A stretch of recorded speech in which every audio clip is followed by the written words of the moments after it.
عدنان صاحب پوچھتے ہیں کہ اگر کسی کا نکاح ماں باپ نے بچپن میں ہی کر دیا ہو، اس نکاح کی کیا اہمیت ہے، کیا حیثیت ہے؟ جی، بعض اوقات والدین کو لگتا ہے کہ یہ رشتہ اچھا ہے، اگر ان بچوں کے بالغ ہونے کا انتظار کیا تو یہ رشتہ ہاتھ سے نکل جائے گا، تو ان کا نابالغی میں بچپن میں ہی نکاح کر دیا جاتا ہے۔ تو یہ جائز ہے کہ ولی سرپرست جو ہے وہ بچوں کا نکاح کروا سکتے ہیں، اور یہ اجماعی مسئلہ ہے، کوئی اختلافی مسئلہ نہیں ہے۔ صحیح بخاری شریف میں ہے کہ حضرت عائشہ صدیقہ رضی اللہ تعالی عنہا کا نکاح جب نبی رحمت صلی اللہ علیہ وسلم کے ساتھ ہوا ہے، تب آپ نابالغ تھیں، 6 سال عمر تھی، اور جب آپ بالغ ہوئی ہیں تب آپ کی رخصتی ہوئی ہے۔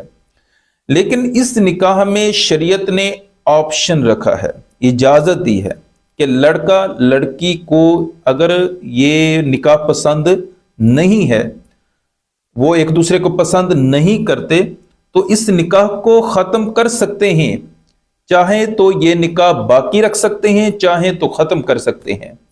اس نکاح کے لیے طلاق کی بھی ضرورت نہیں ہوتی۔ اچھا، یہ بھی یاد رکھیں کہ یہ عمل جائز تو ہے لیکن بہتر نہیں ہے۔ اس طرح کے نکاح زیادہ یہی دیکھا گیا ہے کہ ٹوٹ جاتے ہیں، خاندانوں میں لڑائیاں ٹھن جاتی ہیں، بعد میں بڑے مسائل کھڑے ہو جاتے ہیں۔ تو اب دور کے حساب سے دیکھا جائے تو ایسا نہ کرنا ہی بہتر ہے، لیکن اگر ولی سرپرست نکاح کروا دے تو نکاح بہرحال ہو جائے گا، اور ولی سرپرست کو بھی چاہیے کہ اچھے لوگوں میں نکاح کرے، تاکہ بڑے ہونے کے بعد جو ہے وہ اس طرح کی نوبت پیدا ہی نہ ہو